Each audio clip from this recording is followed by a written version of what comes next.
Tatang puan, tatang cerana, tatang duduk serirama. Datang tuan, datanglah nyawa, datanglah duduk bersama-sama. Assalamualaikum warahmatullahi wabarakatuh dan salam sejahtera. Alhamdulillah, marilah kita panjatkan puji syukur kehadrat ilahi kerana kita dapat bersama-sama berkumpul dalam taklimat persediaan permohonan Guru Cemerlang Pegawai Perkhidmatan Pendidikan tahun 2021. Taklimat ini adalah di atas anjuran Kolej Matrikulasi Melaka dengan kerjasama bahagian matrikulasi, Jemaah Nazir dan bahagian profesionalisme guru Kementerian Pendidikan Malaysia.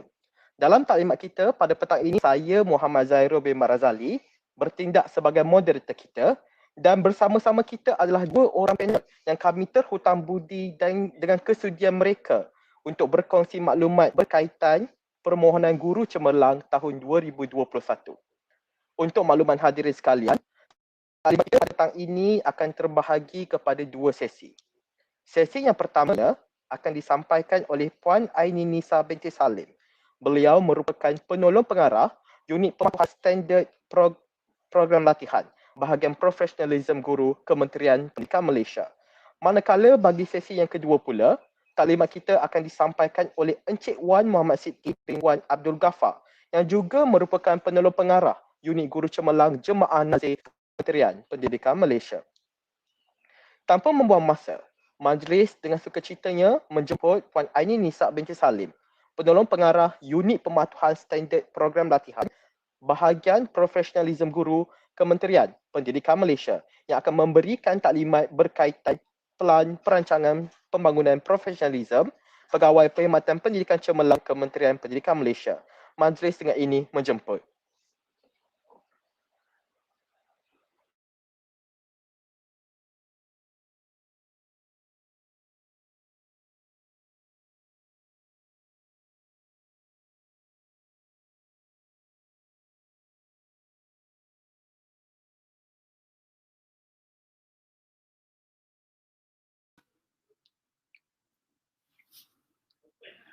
Dengar ke?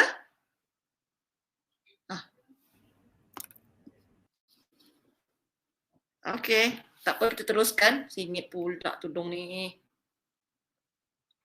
Okey, terlebih dahulu izinkan saya memperkenalkan diri saya. Saya Puan Aini Nisa binti Salim. Kalau boleh dikategorikan, saya rasa boleh juga kalau kita nak kata saya sebagai pegawai meja untuk Pegawai Perkhidmatan Pendidikan Laluan Cemerlang.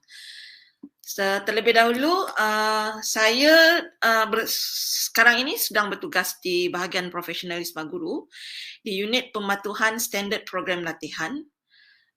Kami baru saja diberi mandat pada bulan 10 tahun lepas untuk menjadi peneraju kepada pembangunan profesionalisme guru cemerlang, pegawai cemerlang, pengetua cemerlang, guru besar cemerlang, SISC, pensyarah cemerlang dan juga saya rasa dah cukup kot, ada 6 ya. Jadinya untuk itu izinkan saya kongsi. Boleh tak saya kongsi ni ya? Kita tengok.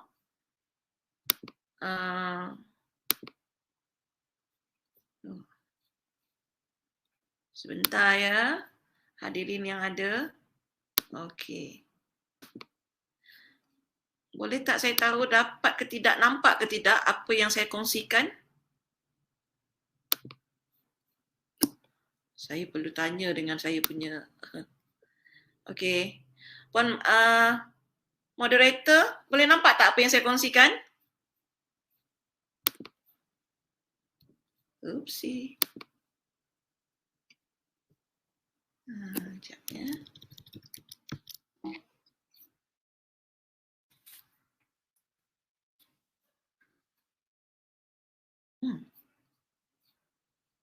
Moderator, ya dengar. Okey, saya nampak dengar tapi saya nak tahu boleh nampak ke tidak. Sekejap saya tanya.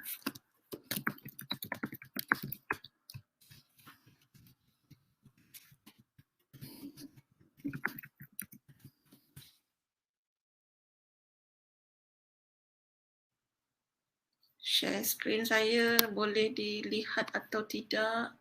Tak ada ke? Sebab saya dah share screen. Okey. Ada tak share screen-nya?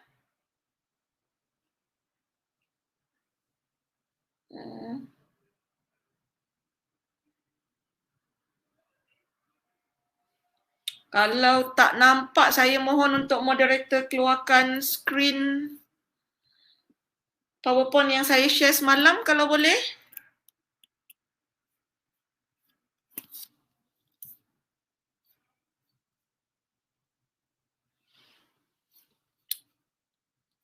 Okey, sebelum tu bagi saya share sedikit maklumat. Okey. Pada mesyuarat profesional Kementerian Pendidikan Malaysia pada tarikh 22 Oktober 2020 telah memutuskan pada waktu itu untuk bahagian profesionalisme guru sebagai peneraju kepada pembangunan profesionalisme pegawai perkhidmatan pendidikan cemerlang. Kementerian Pendidikan Malaysia merangkumi pelbagai jawatan yang terutama pada jawatan yang kita akan jaga, guru cemerlang, pengetua cemerlang, guru besar cemerlang. Biar saya jadikan ia mengikut kepada jawatan, konsep-konsep jawatan ya. Kalau macam guru cemerlang, kita masuk dalam PDP, pengajaran dan pembelajaran, iaitu guru cemerlang, SIIC dan juga pensyarah cemerlang. Okey, ini adalah untuk laluan, kita katakan sebagai laluan PDP. Manakala bagi laluan kepimpinan, pengetua cemerlang, guru besar cemerlang dan juga SIP. Ya, pengetua, guru besar, SIP, dan yang ini kita bagikan kepada dua. Jadinya, mesyuarat pada waktu itu telah memutuskan supaya bahagian profesionalisme guru menjadi peneraju kepada kesemua jawatan laluan cemerlang yang ada pada waktu ini. Okey. Jadi ini telah dapat kata putus dan persetujuan iaitu pada mesyuarat bilangan 35 2020 pada 22 Oktober 2020. Okey. Seterusnya, bagi pembangunan untuk pelan ini, kami telah merencanakan buat masa ini ya. Kita akan bangunkan daripada segi aspek pembangunan profesionalisme PPC itu sendiri, pegawai perkhidmatan cemerlang itu sendiri dan juga kelestarian PPPC. Kerana pada masa ini, sekiranya kita lihat dan kita nampak bahawa kebajikan dan juga pembangunan profesionalisme pegawai-pegawai perkhidmatan laluan cemerlang ini kurang dijaga, agak tidak ada orang kata mak dengan bapaknya. Jadi di sini BPG telah mengambil satu peranan yang sangat besar untuk membantu cikgu-cikgu, untuk membantu pengetua, guru besar dan mana-mana sahaja jawatan yang berminat dan yang telah ada dalam sistem untuk sama-sama dibangunkan dari segi aspek profesionalismenya dan juga dari segi aspek memastikan ada satu turutan panjang, ada kelestarian antara mereka yang sedang berkhidmat di dalam sistem ini. Jadinya kita ada pembangunan profesionalisme yang kita akan tawarkan daripada segi latihan-latihan yang perlu dan juga kelestarian bagi memastikan kita sama-sama kekal dalam laluan cemerlang. Kita tu dalam arti kata lain, puan-puan dan tuan-tuan di sana yang boleh membantu untuk kita kekalkan kelestarian tersebutlah. Okey. Jadinya saya boleh cakap banyak tapi saya nak tahu adakah nampak atau tidak sebenarnya ni. Sekejap ya, saya tanya dengan tim saya.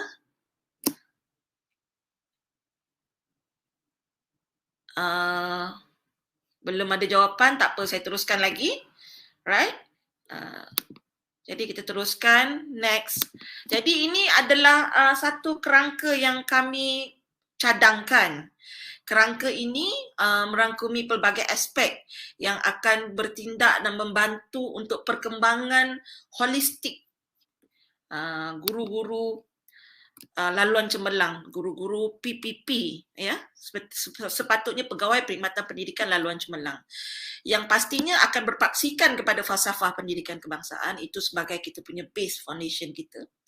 Dan kemudiannya kita akan merujuk kepada standard guru Malaysia dan juga pelan pembangunan pendidikan daripada yang telah kita rencanakan dan berkaitan juga dengan SKPM G2.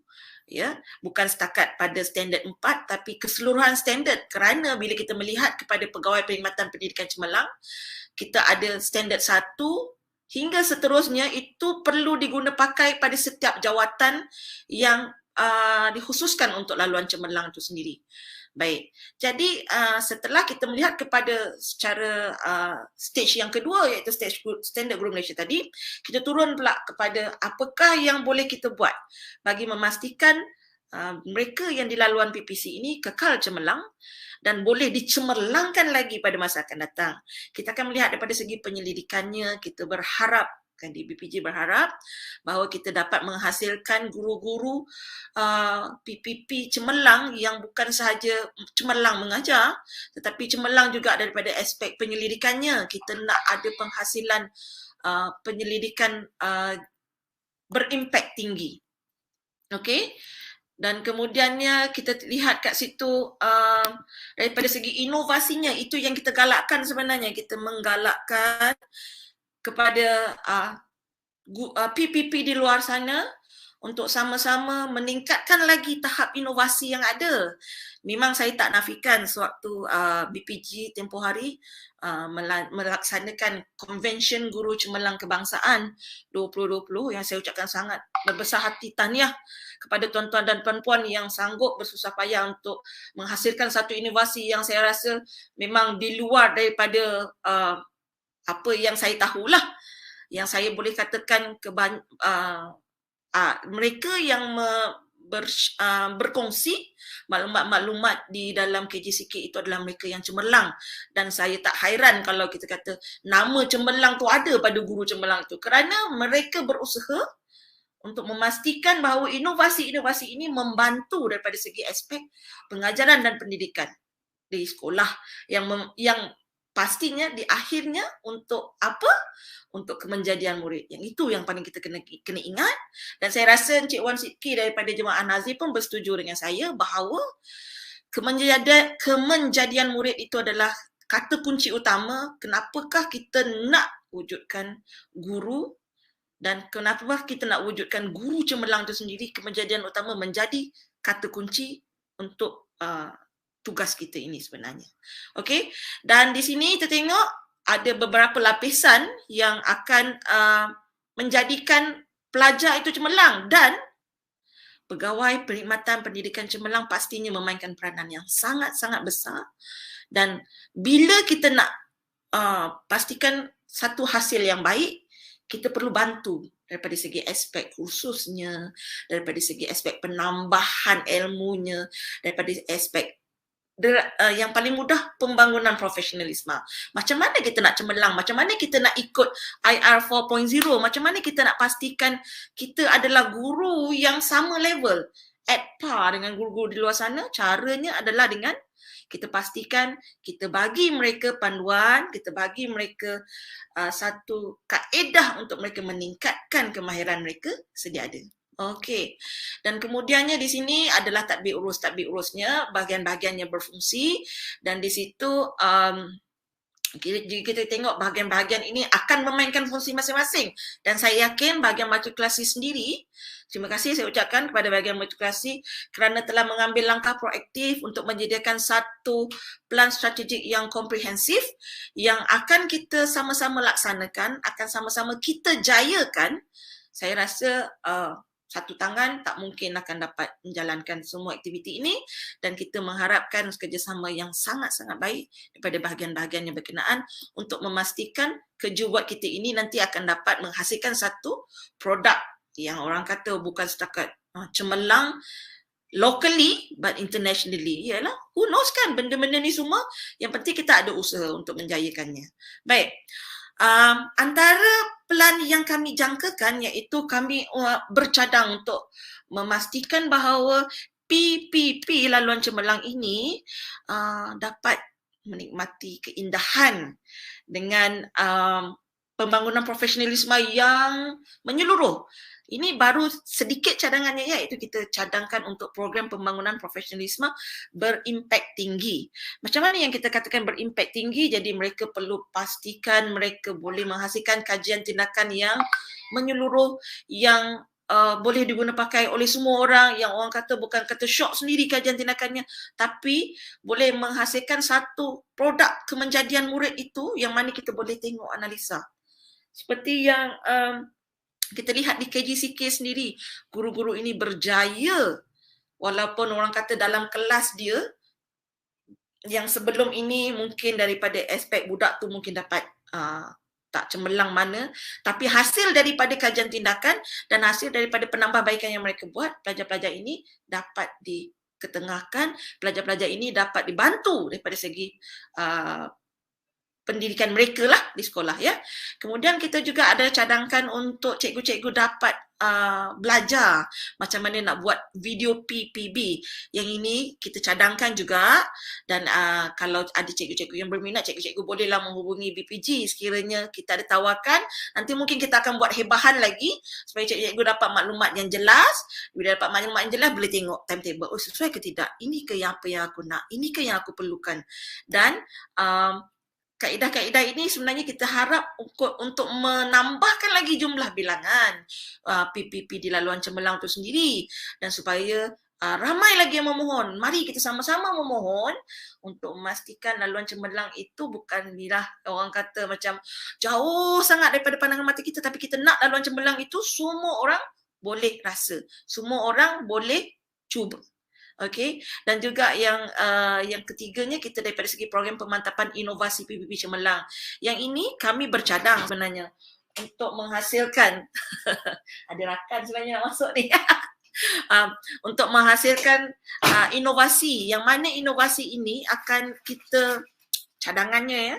Setiap negeri kita akan buat penilaian, kita akan buat satu pertandingan bahawa dalam setiap negeri itu akan dipertandingkan ke peringkat negeri, kemudian terus kepada peringkat kebangsaan, dan kalau betul-betul orang kata mantap, mungkin kita akan cuba kembangkan lagi ke peringkat international, peringkat antarabangsa.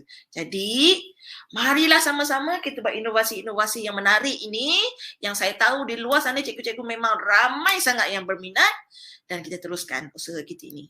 Okey. Kemudiannya, yang ini yang paling penting. Saya kena tengok jam kalau saya dah terlebih waktunya. Saya takut saya terlebih waktu. Tak naklah kita ambil masa orang, saya ada lebih kurang 12 minit lagi, ya. Okey, daripada segi kelestarian PPC itu pula, okey begini. Saya dimaklumkan dan mengikut daripada data-data juga, ada antara guru-guru, bukan setakat data, orang kata lebih kepada interview pun juga, structured unstructured interview. Saya bertanya dengan cikgu-cikgu ni, cikgu kenapa agaknya ya tak nak masuk dekat laluan cemerlang?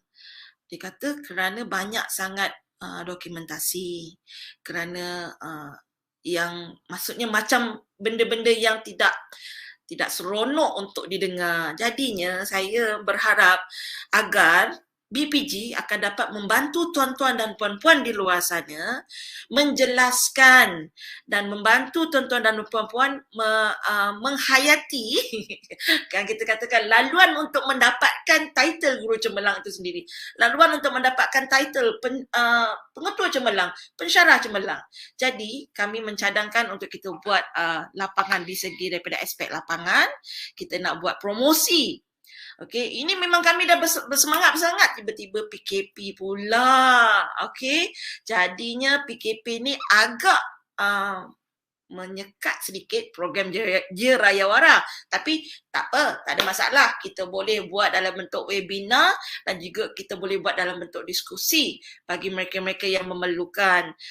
Dengan kerjasama Jemaah Nazir, yang saya pasti Jemaah Nazir pun tengah bersemangat nak cerita dengan cikgu-cikgu apakah sebenarnya yang boleh kita kongsikan untuk cikgu-cikgu ini, dan supaya mindset cikgu tu akan lebih manis lagi. Jadi supaya mindset cikgu tu rasa, wah, saya bersemangatlah lepas ni rasanya untuk memohon kepada jawatan cemerlang ini, kerana tak merasakan ianya satu beban pun. Okey? Jadi mungkin daripada segi dokumentasi itu sendiri nanti mungkin dapat penjelasan daripada jemaah Nazir apakah yang dimaksudkan dengan dokumentasi supaya kita boleh sama-sama imarahkan laluan cemerlang ni. Kita nak sama-sama lah, tolonglah kita sama-sama. Dan saya pasti di Kelantan itu sendiri mereka ada satu jaringan dan jalinan hubungan antara guru biasa dan juga guru cemerlang yang sangat baik yang telah mereka rencanakan. Terima kasih Puan Puan Mazinah, kita punya guru cemerlang grade Hasi yang telah bersungguh-sungguh untuk membangunkan anak-anak buahnya, untuk pastikan anak-anak buahnya mengikut jejak langkahnya yang sama untuk capai kepada satu tahap kepada grade Hasi atau mungkin grade Hasbi, siapa tahu. Okey, jadinya yang lain kita ada program body support yang itu yang sedang dijalankan oleh Kelantan, oleh Majlis Guru Cemerlang Kelantan sendiri, dan juga program mentor-mentee macam mana kita nak membimbing, macam mana kita nak memastikan guru itu menepati apa yang jemaah Nazir itu mohon, apa yang jemaah Nazir itu perlukan untuk laluan cemerlang, untuk membolehkan mereka terus cemerlang, terus sehinggalah kepada dah pencen nanti. Okey. Dan kemudiannya kita akan ada juga dalam talian yang ini sedang kami rencanakan untuk membolehkan maklumat-maklumat ini dapat ditonton secara berulang kali melalui dalam talian, melalui YouTube. Yang ini masih kami sedang rencanakan, sedang mencari waktu yang sesuai dan untuk jurucakapnya sebenarnya untuk bercakap bagi pihak BPG dan bagi pihak KPM itu sendiri.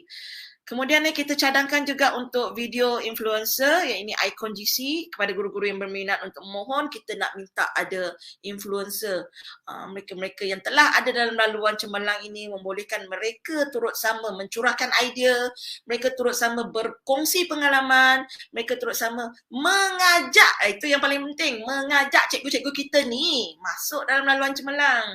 Kita mesti boleh cikgu, okey? Dan yang terakhir sekali dalam bentuk promosi iaitu video atau pamphlet ataupun brochure. Yang ini insya-Allah sekiranya dah siap, kita akan paparkan juga dalam bentuk soft copy sama ada di website KPM ataupun di Facebook KPM itu sendiri. Baik. Okey, ini seperti yang saya maklumkan tadi, kita ada perancangan untuk kita buat convention guru cemerlang, kita ada kolokium inovasi.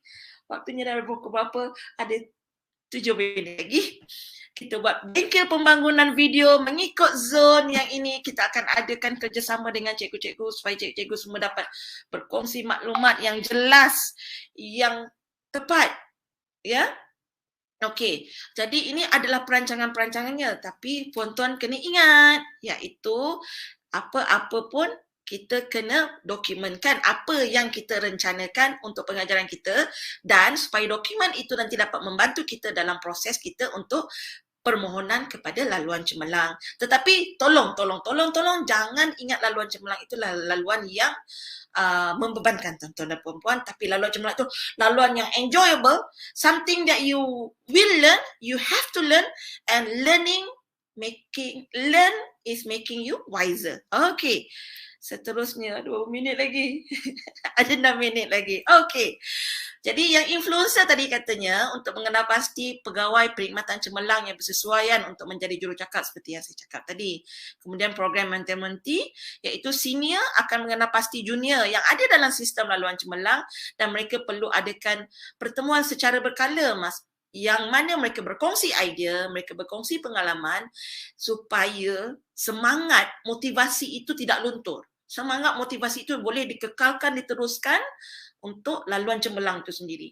Infografik kami akan bantu untuk menyediakan maklumat-maklumat berkaitan laluan cemerlang daripada segi bahan cetaknya dan salur videonya supaya cikgu-cikgu di laluan cemerlang ini tidak bersendirian. Mereka sekarang ni dah ada ibu, dah ada bapa. BPG sebagai ibu dan bapanya. BPG yang akan bantu cikgu-cikgu, yang akan sama-sama dengan cikgu untuk memastikan laluan cemerlang itu smooth sailing. Ya, yang santai, yang tidak stressful. Saya faham kerana ada antara cikgu yang tak nak masuk dekat laluan cemerlang ini kerana merasakan mereka stressful. Why should I go for laluan cemerlang if I can go for TBBK? Okay, time based berasaskan kecemerlangan. Cikgu kena ingat bahawa learning itu is a lifelong process. Bila lifelong proses, bila kita jadi guru cemerlang, ia adalah lifelong proses juga kerana cikgu ada inovasi. Cikgu belajar macam mana nak menghasilkan satu inovasi yang cemerlang yang membolehkan cikgu meningkatkan tahap kualiti anak murid cikgu itu sendiri dan menghasilkan satu kemenjadian murid yang mana boleh membentuk kepada kita rasa generasi yang lebih elok. Okey. Yang ini adalah bajet-bajetnya. Jadi saya rasa setakat ini saja dulu. Saya ada waktu lebih kurang 4 minit untuk barang persoalan. Kalau boleh, saya nak tanya siapa yang ada soalan. Sekejap ya, saya buka Zoom sekejap. Okey. Saya nak tanya, nak jawab soalan dekat mana ni ya? Silakan. Puan, mana moderator kita? Tuan moderator. Sekarang tiada lagi soalan. Kita masih menunggu beberapa soalan. Jika para hadirin sekalian ada sebarang pertanyaan untuk ditanyakan kepada Puan Aini.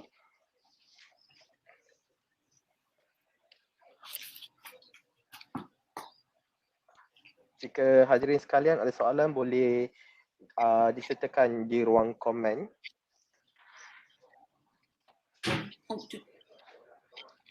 Okey, kita ada satu soalan daripada Lee Seok. Okey, bidang mana yang perlu guru cemerlang? Bidang mana?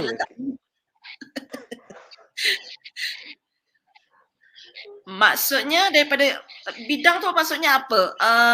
Sains STEM ke ya? Macam tu. Oh, bidang mana yang perlu guru cemerlang? Buat waktu ini, kalau mengikut kepada kota, kita tak ada pun set kan kena ada bidang ini berapa orang, kena ada bidang ni berapa orang. Cikgu teruskan saja dengan permohonan. Sekiranya cikgu dikategorikan sebagai seorang yang cemerlang, pastinya isu itu tidak menjadi isu. Kerana kecemerlangan cikgu itu telah lebih daripada cikgu-cikgu lain yang ada dalam sistem sekarang ini. Sebab tu kita nak kategori guru cemerlang. Okay, next.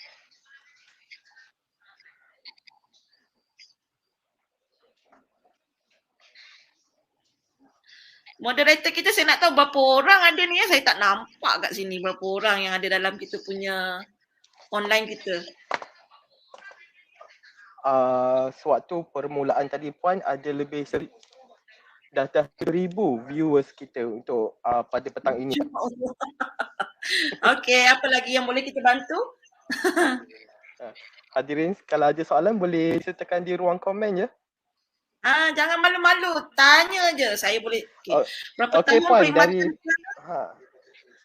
Okey, yang ini Cik Wan Sidki nanti dia akan cuba bantu cikgu-cikgu. Dia akan terangkan berapa tahun perkhidmatankah seorang guru itu boleh memohon GC. Kalau ikutkan tahun pertama, 2 dan 3 cikgu kena ambil PTM untuk cikgu disahkan. Itu pada grade DG41. Dan seterusnya, yang itu nanti akan ada penjelasan lebih lanjut daripada Encik Wan Sidki sendiri. Dia akan perjelaskan berapa tahunkah perkhidmatan bagi membolehkan cikgu-cikgu untuk memohon kepada GC. Ya? Okay, next. Okay. Ada ruang untuk satu soalan lagi. 1 minit je lagi.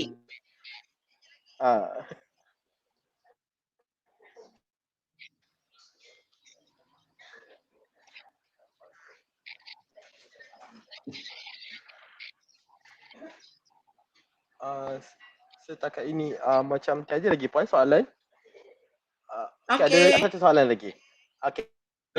Daripada Pak Uda. Kenapa terhenti untuk sekolah rendah? Sedangkan jusasi untuk sekolah menengah.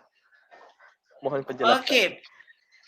Baik, kepada Pak Uda, kenapa grade 48 terhenti untuk sekolah rendah sedangkan Jusasi? Okey, untuk makluman Pak Uda, sekarang ini adalah antara perkara-perkara yang kami akan highlightkan, yang akan kami bantu bagaimana untuk memastikan tidak ada guru yang ketinggalan dalam laluan cemerlang ini. Kami akan cuba meneliti segala aspek yang boleh untuk membolehkan laluan cemerlang ini dinikmati oleh semua yang ada sebagai pegawai perkhidmatan pendidikan. Tapi walau bagaimanapun, perkara ini perlu mendapat persetujuan pihak pengurusan tertinggi KPM dan kita akan pastinya memperjuangkanlah apa yang boleh kita perjuangkan untuk guru-guru nanti. Itu saja. Okey, setakat ini itu sahaja Puan soalan. Okey, terima kasih saya ucapkan kepada Sabri Salim di atas perkongsian beliau itu sebentar saja tadi. Okey, sebelum kita teruskan lagi dengan sesi kedua kita adalah saya ada beberapa rumusan yang saya akan buat sepanjang taklimat dan informasi yang telah diberikan oleh Puan Aini Nisa sebentar tadi. Yang pertamanya adalah pewujudan jawatan perkhidmatan cemerlang ini yang niat utama dia adalah untuk memberikan impak positif pada kemenjadian murid. Kerana di akhirnya kerja kita sebagai pegawai perkhidmatan pendidikan beri agar murid itu sendiri mampu melahirkan murid yang mampu berdaya saing dan sekaligus dapat meningkatkan lagi bidang pendidikan di negara kita. Dan lagi satu rumusan yang dapat saya lakukan ialah banyak kelebihan yang dapat yang ataupun diberikan oleh bahagian profesionalism guru KPM kepada mana-mana pegawai perkhidmatan pendidikan yang ingin memohon ke laluan cemerlang.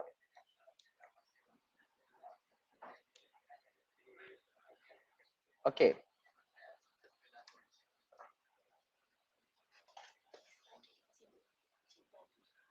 Sekarang kami masih menunggu untuk panel kedua kita iaitu Encik Wan Muhammad Sidki untuk masuk bersama-sama di dalam kita punya taklimat pada petang ini.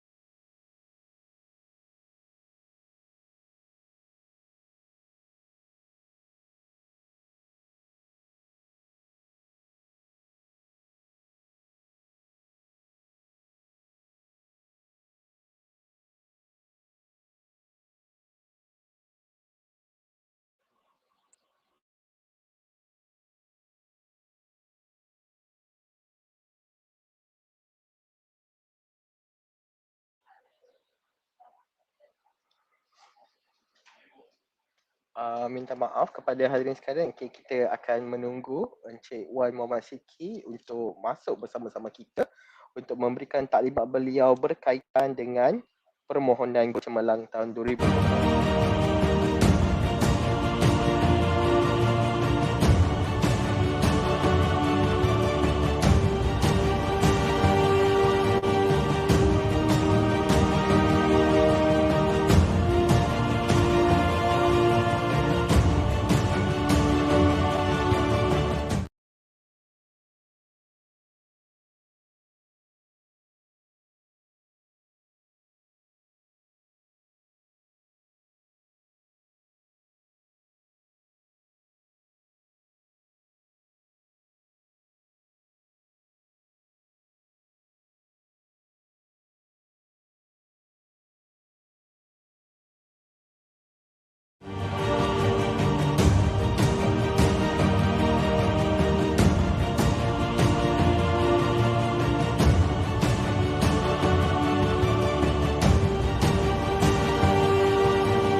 Okey, tuan-tuan dan puan-puan, okey, minta maaf kami ucapkan kerana kami masih menunggu wakil daripada jemaah Nazir kita untuk masuk ke dalam taklimat kita pada petang ini.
Kepada hadirin sekalian, minta maaf sekali lagi kerana ada beberapa masalah teknikal yang menyebabkan wakil jemaah Nazir kita pada hari ini masih tidak dapat bersama-sama kita. Saya harap para hadirin dapat bersabar kerana saya rasa sebentar saja lagi masalah ini akan dapat diselesaikan.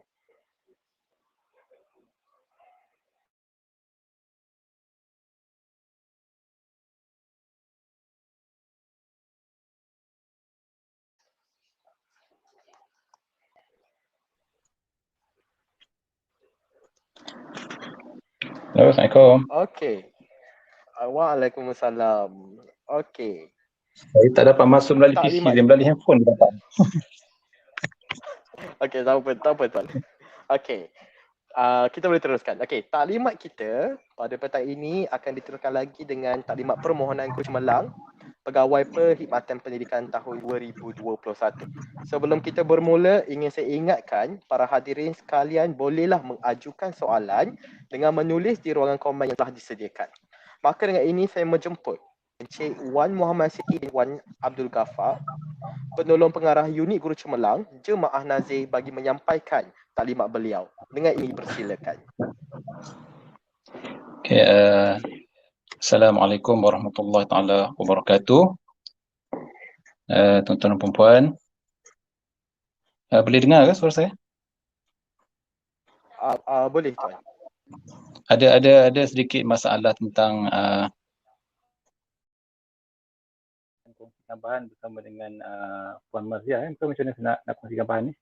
Sebab saya tadi nak masuk melalui laptop dari 2.30 tadi cuba masuk tapi tak dapat. Sekarang boleh dengar jelas ke suara saya? Boleh tuan. Boleh dengar. Boleh ya? Boleh dengar dengan jelas. Okey, bahan saya kongsikan dengan siapa ya kalau saya nak ni? Macam mana saya nak kongsikan bahan ni?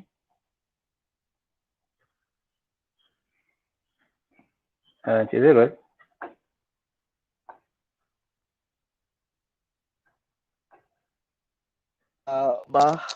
Bahan pun boleh dikongsikan dengan Puan Marzia.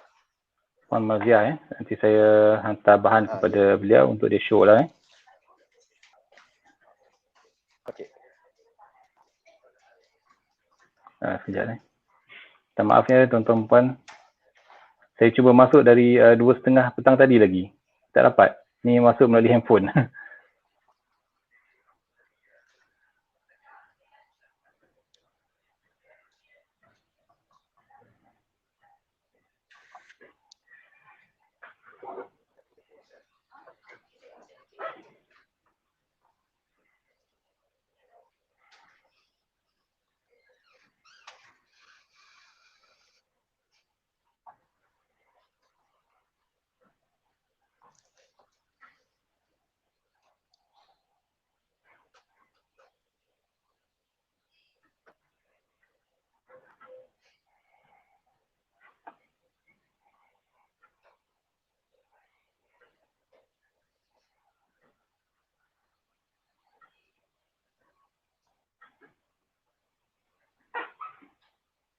Saya cuba untuk masuk lagi sekali melalui komputer.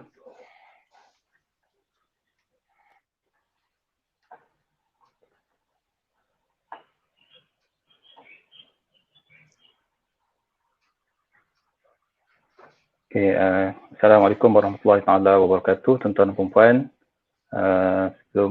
Sementara menunggu bahan diupload oleh pihak urus dia, saya perkenalkan diri terlebih dahulu diri saya. Okay, nama saya Wan Muhammad Sidki bin Wan Abdul Ghaffar dari unit Guru Cemerlang Jemaah Nazir Putrajaya. Di tuan-tuan dan puan-puan, untuk maklumat semua, urusan penilaian Guru Cemerlang dan juga Pensyarah Cemerlang diuruskan oleh pihak Jemaah Nazir. Okay.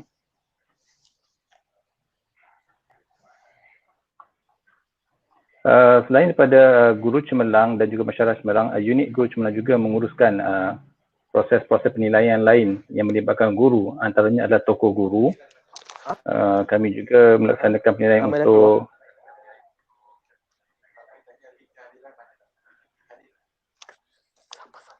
Cik Wan tulis lagi kedengar. ya.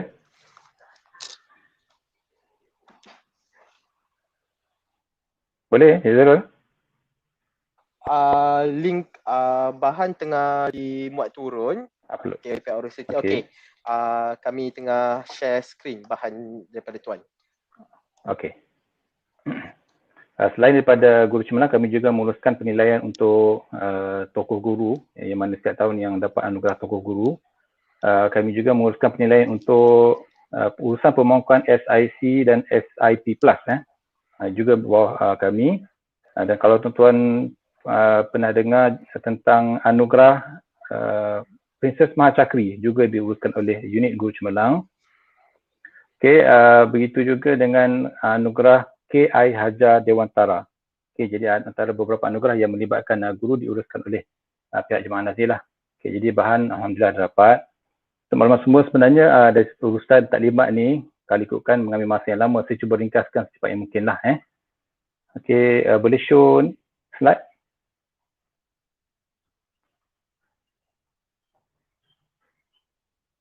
Pihak Rusia boleh show slide. Slide dah dipaparkan, Tuan. Dipaparkan. Be sure ni baru dia dalam kat file lagi kan? Belum show lagi. Ya. Yeah. Okay.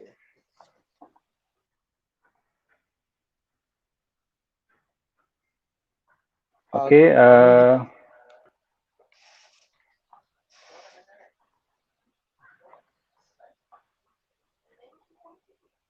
Dia dah dipaparkan ni slideshow tu. Ya.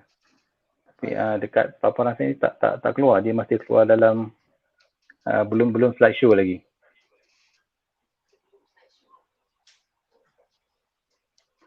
Okey, tak apa, saya teruskan dah ya tuan-tuan dan puan. Okey, saya difahamkan dalam siaran kita ni ada juga melibatkan guru-guru. Walaupun sebenarnya taklimat ni adalah khusus untuk pensyarah cemerlang di Kolej Matrikulasi. Untuk maklumat semua, pensyarah matrikulasi juga berada dalam kuota guru cemerlang. Okey, kita ada dua saja, guru cemerlang dan pensyarah cemerlang. Okey, guru cemerlang ini melibatkan guru-guru di sekolah, di Kolej Matrikulasi, di IAB, di ELTC dan juga kader-kader di hospital, di penjara, sekolah integriti. Itu adalah guru-guru cemerlang. Manakala pensyarah cemerlang adalah khusus untuk pensyarah IPG sahaja. Jadi pensyarah matrikulasi juga tergolong dalam kalangan guru cemerlang. Itu kita punya inilah kuota yang kita tetapkanlah. Walaupun hakikat sebenarnya mereka adalah pensyarah, tapi untuk masuk melalui laluan cemerlang ini, mereka melalui kuota guru cemerlang. Okey. Okey, next slide. Okay.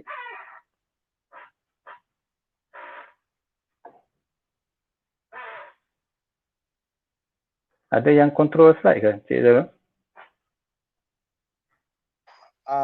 Ya, ada yang control slide, tapi kami dah dari pihak kami dah paparkan slide itu dalam bentuk slideshow. Tapi dalam paparan masih bentuk file, Tuan. Itulah. Minta maaf, Tuan. Okey. Okay, kami tengah cuba selesaikan masalah ni.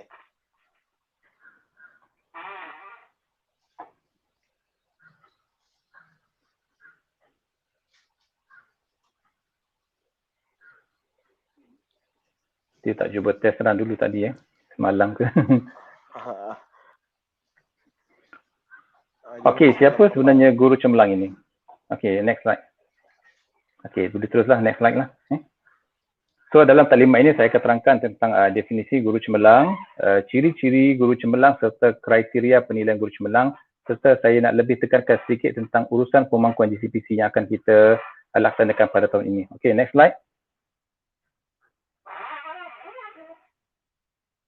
Siapa sebenarnya guru cemerlang ini? Okay. Kalau saya tanya tentang perempuan, sebenarnya banyak pandangan guru-guru tentang guru cemerlang ini. Okay. Sebenarnya guru cemerlang ini adalah guru ataupun cikgu yang mempunyai pengetahuan, kemahiran dan juga kepakaran yang tinggi, khususnya dalam mata pelajaran. Dalam mata pelajaran yang dimohon ialah. Maksudnya kalau guru cemerlang bahasa Malaysia, maka dia mestilah mempunyai kepakaran yang tinggi khusus dalam mata pelajaran bahasa Malaysia. Juga seorang yang berdedikasi dan bermotivasi dalam melaksanakan tugas dan tanggungjawab yang cemerlang secara berterusan. Yang kita nak pegang kata kunci kat situ, berterusan. Kita tak nak GC yang mohon sebagai GC ini, dia mohon GC, dia dapat, dia duduk diam. Okay, dia guna just untuk dapatkan kenaikan grade itu saja. Sedangkan dia tidak langsung menyumbang untuk masyarakat atau untuk kepentingan pendidikan negara kita. Okey, dah lama tunggu, kemudian baru dia mohon lagi sekali. Okey, kita nak kalau boleh, once kita dah masuk ke dalam laluan cemerlang ini, kita akan teruskan sehingga ke laluan cemerlang. Okey, kenapa saya beritahu macam tu? Okey, adalah kelebihan-kelebihannya kenapa tuan-tuan perempuan perlu teruskan laluan dalam laluan guru cemerlang sekiranya dah masuk laluan tersebut. Okey. Next slide ni. Kita tengok ciri-ciri guru cemerlang. Ya.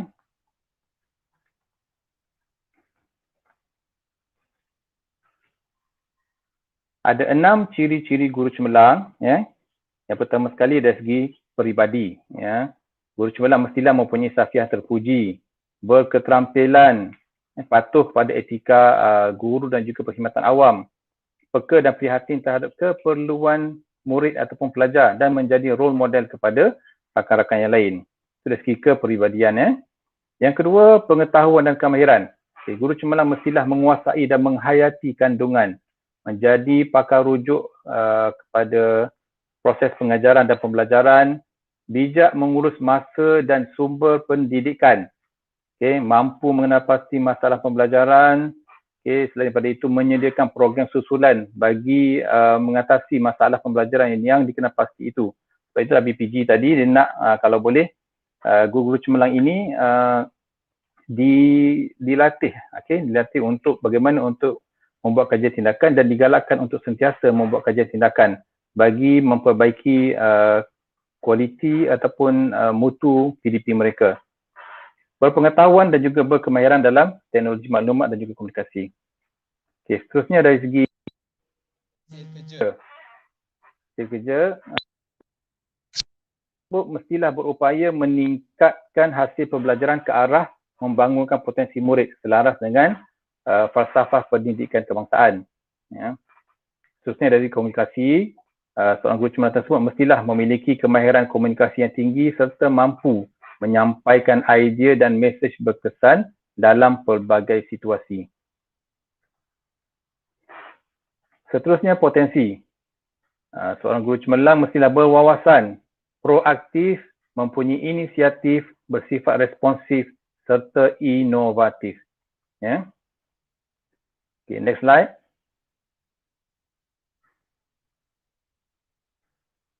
Dari segi sumbangan, berupaya menjana idea baharu.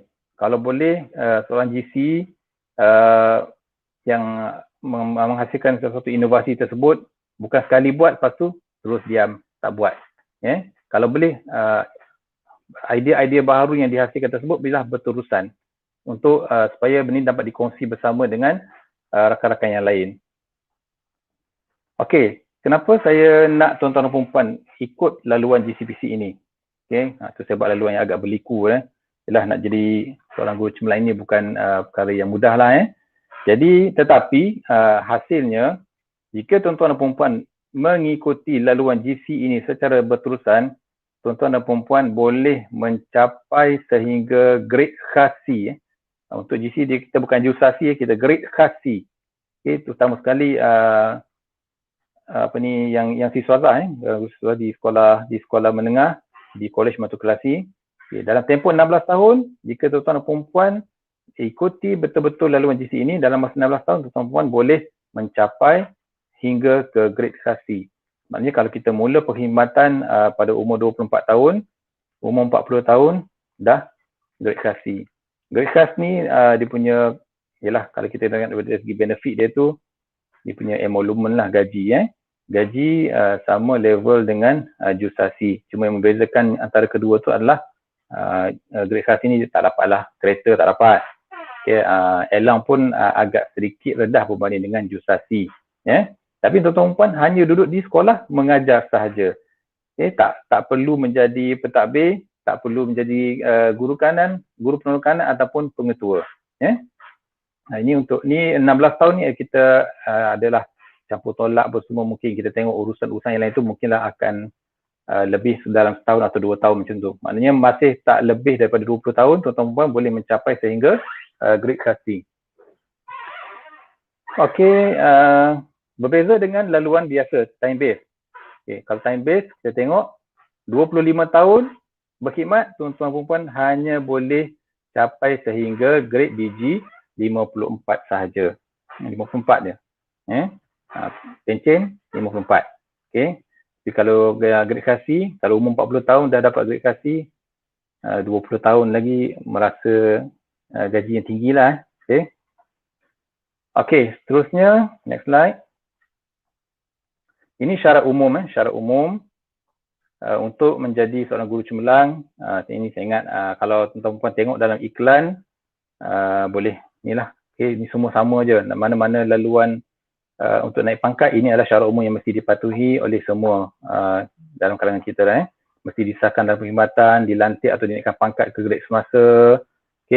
Wajaran markah PBPP sekurang-kurangnya 80% untuk 3 tahun terakhir. Lulus tapisan keutuhan SPRM, telah mengumpulkan pencernaan harta dalam tempoh 5 tahun, bebas daripada tindakan tata tertib, bebas daripada senarai pembinaan tegar pinjaman pendidikan, serta diperaku oleh ketua jabatan. So, syarat-syarat ini mesti dipatuhi untuk tuan perempuan memohon guru cemerlang. Seterusnya syarat khusus.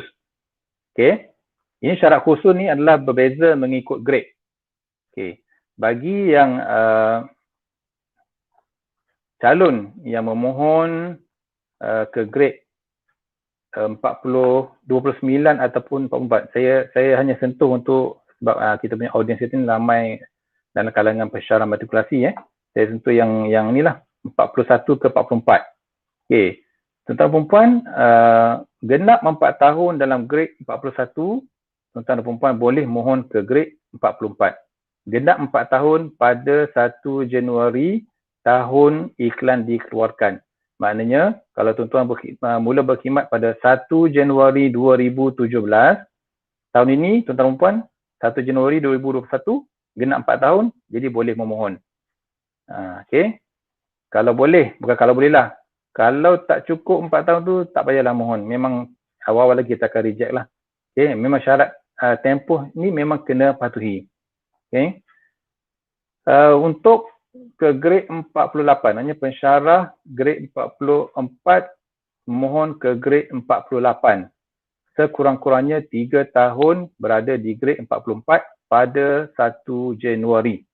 Jadi maknanya tuan-tuan perempuan dapat kenaikan pangkat 44 pada 1 Januari 2018. Jadi 1 Januari 2021 tuan-tuan perempuan layak memohon. Tetapi sekiranya tuan-tuan dan perempuan merupakan guru cemerlang sedia ada. Maknanya sekarang ni tuan-tuan perempuan guru cemerlang Digi 44. Memangku pada 1 Januari 2017 ataupun 2019, tuan-tuan dan perempuan dah boleh memohon. Memangku pada 1 Januari 2018 sudah boleh memohon. Kita ambil 3 tahun dari tarikh pemangkuan. Itu bagi GCPC sedia ada. Untuk memohon ke grade 52, 2 tahun berada di grade 48, dah boleh memohon. Sekejap je. Kalau nak yang time base, 44 ke 48, 8 tahun. 48 ke 52, 6 tahun. 52 nak ke 54, 3 tahun. Tapi untuk guru cemerlang, tuan-tuan puan perlu berada 2 tahun setahun di grade DG 52, tuan-tuan puan boleh memohon ke grade DG 54. Tak perlu tunggu lama. Tapi ada yang beritahu saya lah, dia beritahu sebenarnya 52 ke 54 cemerlang dengan time base sama je tempohnya. Yalah kan? Sebab setahun di 52 layak mohon. Kemudian bila dapat memangku setahun, tahun lepas tu berdapat pengesahan. Maknanya tahun ketiga juga dapat pengesahan. Tapi sebenarnya tuan-tuan perempuan ada kelebihan-kelebihannya. Terutama sekali bila tuan-tuan dan perempuan hendak memohon ke grade khasi. Buat masa ni memang kita tak ada syarat yang khusus untuk menyekat permohonan ke grade khasi. Maknanya mana-mana calon yang berada di grade 54 boleh mohon ke grade khasi. Tetapi manalah tahu nanti kan, kuota grade khasi itu dah hampir penuh, tinggal sedikit sahaja. Mungkin kita akan buat syarat tambahan, calon yang hendak memohon ke grade khasi mestilah calon guru cemerlang 54. Pada masa tu, siapa yang ada GC 54 untunglah boleh mohon. Tapi GC yang cikgu yang bukan GC tak boleh nak mohon. Itu syarat khusus yang tuan-tuan perempuan perlu patuhi. Jika tak cukup syarat, tak perlulah cuba-cuba mohon. Memang itulah saringan awal yang kita akan tolak pada peringkat awalnya. Seterusnya tuan-tuan perempuan, kaedah penilaian. Ini kaedah penilaian yang kami buat. Bermula pada tahun 2017, kita tidak lagi meminta calon-calon yang ingin memohon guru cemerlang menghantar dokumen seperti dululah. Kalau dulu tuan-tuan perempuan perlu menghantar semua dokumen yang berkaitan untuk dinilai oleh panel penilai. Okey, tuan-tuan perempuan cuma perlu menghantar terlebih dahulu borang permohonan sahaja. Okey, secara melalui email borang permohonan sahaja. Okey, tetapi dokumen permohonan perlu juga disediakan oleh tuan-tuan perempuan, cuma tak perlu hantar kepada kami. Simpan di sekolah, disimpan oleh ketua jabatan masing-masing. Dan kami dokumen pun kami tak buat macam dulu. Kalau dulu kadang-kadang ada seorang calon dia punya borang permohonan dan juga dokumen sokongan tu kalah tesis PhD. Okay. Ada yang sampai yang hantar 4 kotak A4 pun ada seorang calon. Okay. Cuma kali ni kita tetapkan dokumen permohonan tersebut tidak lebih 2 inci. Tak banyak. Okay. Sikit je. Tak perlulah lagi nak hantar macam dulu kan. Semua buku-buku yang ditulis hantar. Tak perlu. Tuan-tuan sekarang ni cuma hanya tulis sahaja apa sumbangan tuan perempuan dan kami akan nilai terlebih dulu. Macam kita hantar resume lah dulu. Kita hantar resume, kita akan nilai terlebih dulu resume tuan perempuan. Okay. Cukup lepas markah minimum yang kami tetapkan, kita akan turun menilai untuk verify maklumat-maklumat yang tuan perempuan isikan dalam borang tersebut. Okay. Itu yang pertama, kita akan buat semakkan dokumen. Yang kedua, tuan-tuan dan perempuan diminta melaksanakan pembentangan. Pembentangan berkenaan dengan apa? Okay, kita ada sediakan tajuk. Tajuk-tajuk yang tuan-tuan dan perempuan perlu bentangkan. Okay. Di sini kita nak tengok bagaimana tuan-tuan dan perempuan boleh mengemukakan idea berkenaan dengan tajuk-tajuk yang kita berikan tersebut. Tajuk tu sama je dari dulu sampai sekarang. Tak ada beza, sama. Okay. Kalau dulu tajuk-tajuk ini adalah tajuk-tajuk untuk penulisan. Okay, tuan-tuan perempuan perlu buat esei untuk dihantar dan dinilai. Cuma bila kita dapati ada dalam kalangan cikgu-cikgu ni dia meniru. Seorang buat, dia kongsi dengan kawan-kawan yang lain yang subjek lain-lain sebab penilai ni mengikut subjek. Okay, contohnya cikgu BM dia buat esei tu, cantiklah esei dia, bahasa pun cantik, kemas semua kan. Dia share dengan cikgu sains contohnya. Jadi penilai bagi markah berdasarkan hasil penulisan tersebut. Tapi bila kita dapati rupanya ada yang unsur plagiat lah, meniru. Jadi kita pun dah tukar dari segi pelaksanaan tu, kita minta tuan-tuan perempuan bentangkan idea tersebut berdasarkan tajuk yang sama. Jadi kat situ kita boleh tengoklah hasil tu adalah betul tak original yang kita buat ataupun kita ambil daripada orang lain. Okay. Semasa saja pembentangan itu juga kita akan laksanakan temu bual.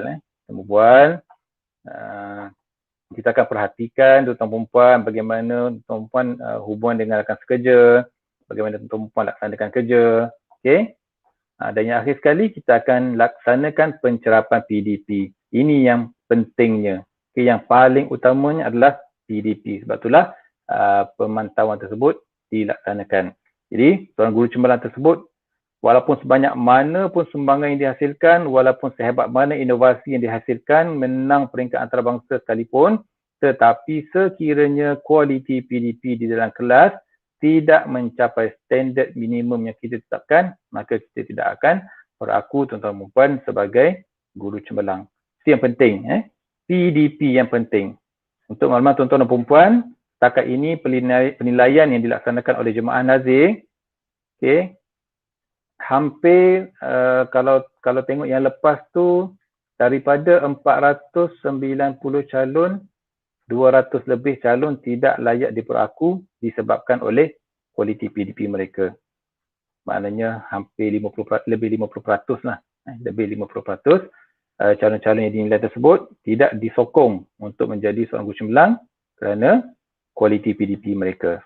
Okey, tuan-tuan puan ingat walaupun sehebat mana pun kita di luar, sehebat mana pun kita memberi ceramah, sehebat mana pun sumbangan kita, tapi yang penting kualiti PDP di dalam kelas itu yang paling utama. Okay, next slide.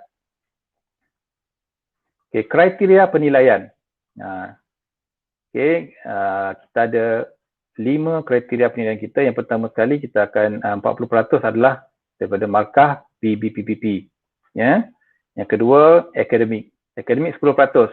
Akademik ni tuan-tuan perempuan ada perbezaan skor antara PhD, master ijazah pertama.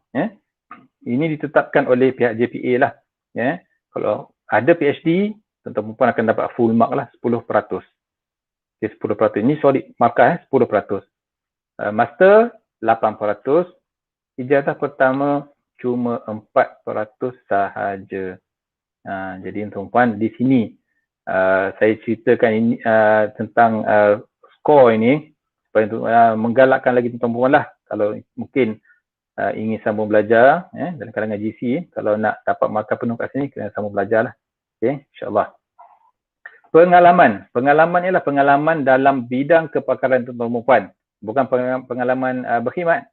Kalau pengalaman berkhidmat, orang yang dah lama mengajar tu lagi untung lah kan, sebab pengalaman lagi banyak kan. Tapi kita nak ni pengalaman dalam bidang tersebut. Okay, contohnya, tuan-tuan perempuan option BM contohnya, option BM. Tapi bila ke sekolah, tuan-tuan perempuan disuruh mengajar pendidikan jasmani contohnya. Setiap tahun ajar pendidikan jasmani, itu yang paling utama. BM cuma satu kelas, pendidikan jasmani yang utama tuan-tuan perempuan ajar. Okay. Bila dah lama sangat mengajar pendidikan jasmani, kita tuan-tuan perempuan boleh mohon untuk GC pendidikan jasmani. Okay, dan pengalaman tuan-tuan perempuan dalam pendidikan jasmani tersebut yang kita ambil kira. Pengikut grade, berbeza mengikut grade. Contohnya 41 ke 44. Okay. Tempoh time base adalah 8 tahun. Okay. 5 tahun mungkin tuan-tuan perempuan dapat 1 skor. 6 tahun dapat 3 skor. 7 tahun dapat 5 skor. Okay. Untuk 48. Okay. Mungkin 10 tahun dapat 5 skor.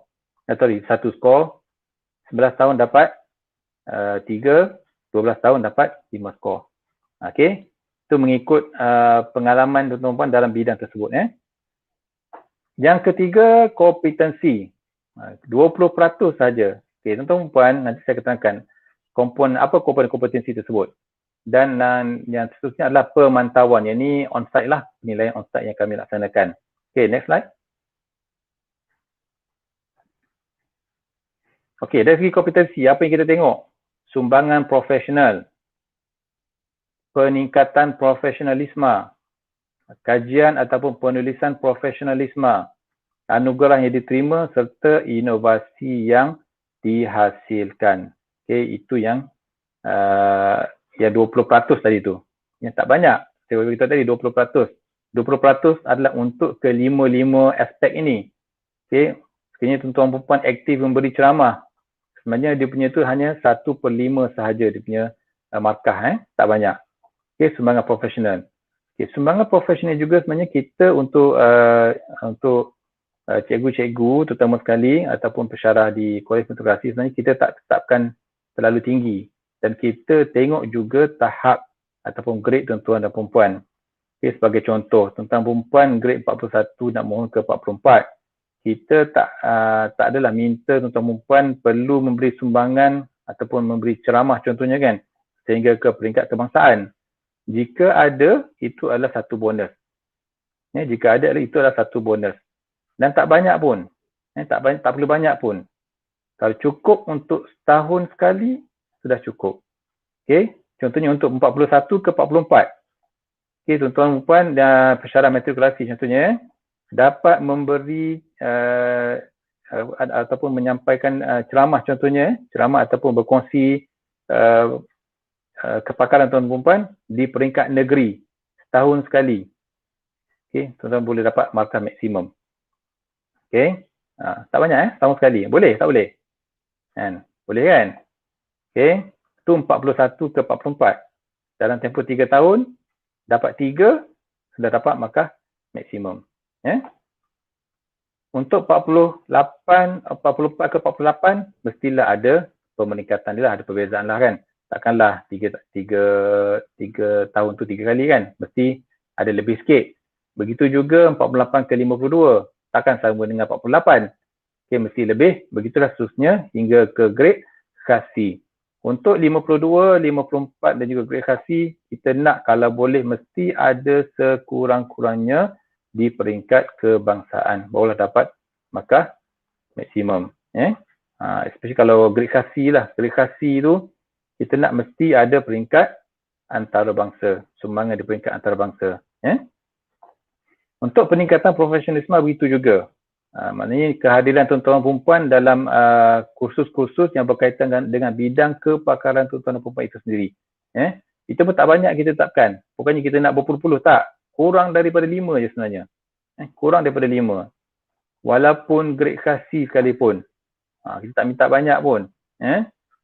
Tak perlulah kata apa nak kejar untuk mencapai sasaran yang sumbangan profesional ni sebab nak MOHGC kan. Lagipun wajaran skor pun tak tinggi, 20% sahaja. Okey, yang penting tadi ingat yang saya beritahu mula tadi kan, yang penting adalah kualiti PDP di dalam kelas. Okey, untuk kajian ataupun penulisan profesionalisme sama juga, tak perlu banyak tuan-tuan puan. Tak perlu banyak. Kita tak minta lah berpuluh-puluh, tak ada. Sama juga yang lain-lain tu. Okey. Kalau grade 41 nak ke 44 kan, dia beritahu takkanlah saya nak tulis sehingga tulis buku dan dipublish di peringkat antarabangsa kan. Tak perlu. Okey. Untuk cikgu-cikgu ni kita faham. Okey, bukan tugas utama mereka buat penulisan ni, tapi kita mestilah ada beza antara cikgu biasa dan juga guru cemerlang. Mestilah ada kelainan sikit kan, ada penulisan, especially kajian tindakan ke, kalau kita buat, kita dokumenkan hasil kerja kita tersebut, simpan betul-betul. Kalau dapat dibentangkan di peringkat kebangsaan untuk grade 41 nak ke 44 kan, itulah satu bonus bagi mereka. Okay. Kita letak paling tinggi pun peringkat negeri untuk dapat full score. Tak banyak. Dapat 2 dalam tempoh 3 tahun dah cukup. Itu BPG akan sediakan platform. Nanti tuan-tuan ambil peluang tersebut untuk bentangkan hasil kajian tuan-tuan perempuan. Okey. Seterusnya, anugerah profesional yang diterima berkaitan dengan mata pelajaran ataupun bidang ataupun anugerah di peringkat kerjaya lah. Contohnya kalau dapat APC, tuan-tuan dapat APC dalam tempoh grade semasa. Bukan 3 tahun dalam tempoh grade semasa, kita dah kira. Kalau APC tu dah kira peringkat kebangsaan. Kalau yang dapat APC. Apatah lagi kalau tuan-tuan puan dapat contohnya Global Teacher Award, dia peringkat antarabangsa lah kan. Yang ni tak perlu banyak tuan-tuan puan, kita tak perlu banyak. Jadi kita tak perlu banyak dapat anugerah. Jangan kejar anugerah. Ada je satu dalam tempoh grade semasa, kita akan bagi skor. Ada je satu, kita akan bagi skor. Tak perlu kejar untuk dapatkan anugerah. Seterusnya, inovasi berkaitan dengan pendidikan. Kalau dulu kita khususkan inovasi dalam bidang yang dimohon, tapi kita ringankan, kita longgarkan sedikit untuk cikgu-cikgu, untuk perempuan. Inovasi dalam bidang pendidikan. Apa saja tuan-tuan inovasi yang tuan hasilkan, kalau boleh kongsikan bersama dengan rakan-rakan yang lain. Okey, tuan-tuan dan perempuan, untuk kelima-lima aspek ni sebenarnya tuan-tuan dan perempuan boleh dapat hanya dengan satu perkara sahaja yang tuan-tuan dan perempuan buat. Satu perkara sahaja. Okey, kita ambil contoh. Okey, tuan-tuan dan perempuan buat satu kajian tindakan. Okey, kajian tindakan. Kemudian penyelesaian masalah kepada kajian tindakan yang tuan-tuan dan perempuan buat itu, tuan-tuan hasilkan satu inovasi. Okey. Kemudian inovasi tuan-tuan perempuan tersebut, tuan-tuan dan perempuan bentangkan di dalam seminar ataupun dalam kolokium. Tak kira lah peringkat mana-mana pun. Okey, bentangkan. Okey. Jadi tuan-tuan perempuan dah dapat skor untuk kajian ataupun penulisan. Pertama. Kemudian hasilkan inovasi, dah dapat skor inovasi. Kemudian tuan-tuan puan bentangkan dalam kolokium atau dalam seminar, dah dapat markah sumbangan profesional. Okay, dalam masa yang sama, bila tuan-tuan puan pergi ke untuk membentangkan hasil tuan-tuan puan tadi, mesti tuan-tuan puan hadir program tersebut kan. So dah dapat markah untuk peningkatan profesionalisme. Katakanlah dah bentang, tuan-tuan menang pula. Menang. Dapatlah lagi skor untuk anugerah. Satu perkara tuan-tuan buat, boleh dapat ke 5 skor ini. Okey? Boleh Okey, next. Ini dari segi kompetensi Okey, pemantauan. Okey, ini apa yang kami buatlah semasa kami turun di onsite.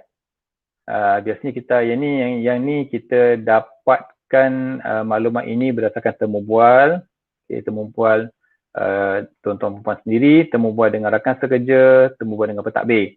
Dari segi keterampilan profesional, kita boleh, kalau kita nak tahulah tuan-tuan dan perempuan pengetahuan tuan-tuan dan perempuan berkenaan dengan bidang tersebut. Pengetahuan berkaitan dengan bidang mata pelajaran. Kalau tuan-tuan perempuan ajar sains, penilai akan tanya tuan-tuan perkara berkenaan dengan sains. Prinsip pembelajaran dan pedagogi, tanya, mesti tahulah. Okey, untuk pensyarah matrikulasi, yang ni saya ada juga share dengan bahagian matrikulasi. Antara faktor-faktor kelemahan pensyarah-pensyarah muda di kolej matrikulasi adalah tentang prinsip pembelajaran dan pedagogi ini. Okey, mungkinlah mereka pensyarah-pensyarah muda ni tiada pengalaman mengajar sebelum ni di sekolah. Ada yang biasa yang kami jumpa tu pensyarah-pensyarah ni pensyarah yang bagus, yang bagus. Dia ada penulisan, ada inovasi, yang mana dia habis belajar di luar negara, balik terus menjadi seorang pensyarah di kolej matrikulasi. Jadi tiada pengalaman mengajar di sekolah. Jadi cara dari segi aspek pedagogi mereka tu agak kurang. Kenapa saya beritahu begitu? Sebab nanti saya katakanlah dalam standard 4 SKPM, itu yang akan kita gunakan untuk menilai PDP tuan-tuan dan perempuan. Jadi prinsip pembelajaran dan pedagogi, perempuan mesti kena tahu apa pendekatan, apa kaedah yang kita gunakan, apa strategi pengajaran kita, mesti kena tahulah. Terutama sekali lepas tuan-tuan perempuan mengajar, mesti penilai akan tanya, okey, apa pendekatan yang tuan-tuan guna tadi? Apa prinsip yang digunakan? Induktif ke, didaktif ke? Apa strategi yang tuan-tuan gunakan? So kena ni lah. Seterusnya dasar dan juga isu pendidikan. Kita akan tanya kadang-kadang satu dua isu minta tuan-tuan perempuan jelaskan. Ini pun mengikut grade jugalah.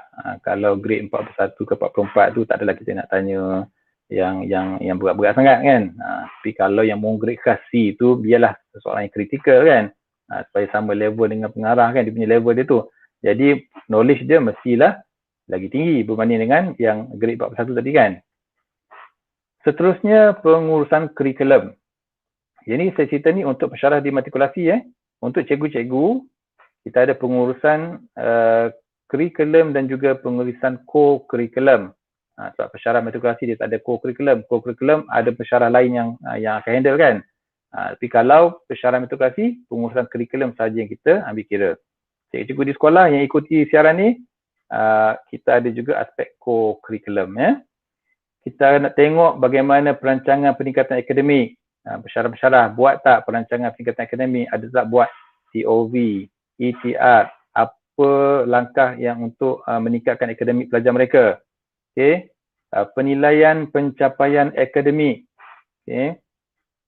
Tuan-tuan bina item macam mana? Adakah copy paste daripada buku kan? Ada tak JSU, jadual spesifikasi ujian kan? Ada tak buat ikut benda tu kan? Kita akan tengok. Kemudian dari segi pengurusan dokumen, filing sistem tuan-tuan perempuan, mudah tak nak akses? Kalau penilai minta bahan tersebut, senang tak nak ambil? Senang tak nak tunjuk?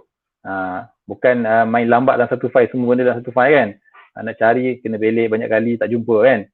Itu pun kita akan tengok juga dari segi pengurusan dokumen. Seterusnya dari segi kepribadian, tata kelakuan dan etika, hubungan positif dengan rakan sekerja, komitmen dan tanggungjawab. Tata kelakuan ini saya dalam sesi taklimat saya sebelum ni pun saya dah beritahu. Pengalaman Nazir pergi menilai bila sampai ke sekolah, kadang-kadang kita beritahulah kerani kat depan tu kan, nak jumpa pengetua untuk penilaian GC, nak nilai cikgu sekian kan. Tapi dia orang ni terdengar pula dia duduk membawang sama mereka kan, kata oh cikgu A ni nak mohon GC tapi datang sekolah pun lambat. Kita check punch card dia, memang cikgu ni selalu datang lambat ke sekolah. Jadi memang takkan dapat lah. Sebab kita tak nak bila kita dilantik sebagai GC, orang akan petikaikan datang sekolah lambat pun dapat jadi GC kan. Sekolah bagi kerja tak nak buat, lambat siap, berkira ini bukan kerja saya, ini kerja orang ni. saya tak nak buat, kan. Sekolah dah panggil ad hoc, mungkin ada isu yang perlu selesaikan, tak nak bantu. Okey, komitmen tu rendah. Itu kita akan tengok juga, tuan-tuan puan. Dan yang bagaimana Puan Aini sebutlah dari segi kemenjadian, kita nak tengoklah kemenjadian, especially kemenjadian akademik dan juga kemenjadian sasiah. Kemenjadian sasiah ni tuan-puan sebenarnya banyak faktor yang mempengaruhi. Yang ni penilaian kami, kita fokus kemenjadian sasiah dalam kelas yang dilihat ataupun dipantau oleh nazir tersebut. Kita tengok budak dalam kelas tu kan, cikgu-cikgu ambil berat tak? Yang selekeh ke, yang tak pakai kemas ke, kan? Yang biadab ke dalam kelas. Itu semua kita akan tengok lah. Ada setengah-setengah kadang-kadang cikgu-cikgu ni kan, bila murid dia biadab dalam kelas, kadang dia buat tak tahu je, dia segan. Kalau dia marah nanti kan nazir kata kenapa marah murid kan? Tak ambil langkah pencegahan dari awal. Ini semasa pemantauan yang kami laksanakan lah, tuan-tuan. Okey, seterusnya. Sebenarnya saya pergi laju tuan-tuan, saya pergi laju. Kalau ikutkan sesi saya sebelum ni tu 2 jam juga, 2 jam lebih. Ini kita cuba habiskan awal lah, sebab masa katanya solusi maklumkan tak boleh lebih 4.5. Okey, standard 4 SKPM. Tuan-tuan, untuk makluman semua, inilah instrumen yang kami gunakan untuk menilai PDP. Okey, inilah instrumen yang kami gunakan untuk menilai PDP. Bagi pensyarah di matrikulasi, bukanlah exactly sama standard 4 yang cikgu-cikgu guna tu, tak. Okey, tetapi mirip kepada aspek tersebut. Aspek-aspek itu semua sama. Guru sebagai perancang, guru sebagai pembimbing, guru sebagai pendorong, okey. Guru sebagai penilai, guru sebagai murid sebagai pembelajar aktif. Aspek-aspek itu semua sama. Okay, cuma mungkin konten dia tu dari segi kualiti tu agak berbeza. Yang tu tak apa. Perkara tersebut nanti saya akan kongsikan dengan bahagian matrikulasi dan mungkin boleh dikongsikan bersama kepada semua pensyarah-pensyarah berkenaan. Supaya benda tu dijadikan sebagai satu amalan. Kita tak nak ikut standard 4 ni hanya untuk dinilai GC. Supaya benda tu dijadikan amalan cikgu-cikgu. Okay. Untuk cikgu-cikgu di sekolah dan juga di kolej matrikulasi, nasihat kami pihak Jemaah Nazir untuk menjadi seorang pensyarah cemerlang, seorang guru cemerlang, standard 4 SKPM ini perlu dijadikan rakan karib. Kalau boleh, keraplah kita membuat penilaian kendiri terhadap PDP kita. Okay. Memang itu instrumen yang kami gunakan. Kami bocorkan kat sini, instrumen. Okay. Dan instrumen yang kami bocorkan inilah juga yang banyak yang guru-guru tak lepas. Kan? Banyak guru tak lepas sebab inilah. Jadi, sebab apa? Sebab bila nak nilai je barulah nak cuba tengok apa nak buat kan. Sebab nazir-nazir yang datang menilai ni dan dia beritahu perkara tu adakah menjadi kebiasaan cikgu ataupun benda tu dia buat-buat. Lakonan lah maksudnya, lakonan. Kelas tu lakonan ataupun kelas tu adalah secara spontan ataupun kebiasaan mereka. Okay. Ini instrumen yang kami gunakan. Saya bocorkan kat sini tuan-tuan. Ini instrumen yang kami nilai untuk PDP tuan-tuan. Dan inilah juga aspek yang kebanyakan cikgu-cikgu tak dapat lah. Okay, untuk GC. Okay. Seterusnya. Okay, sebelum saya masukkan yang ini, tuan-tuan ada soalan tak? Okay, yang moderator, ada soalan tak?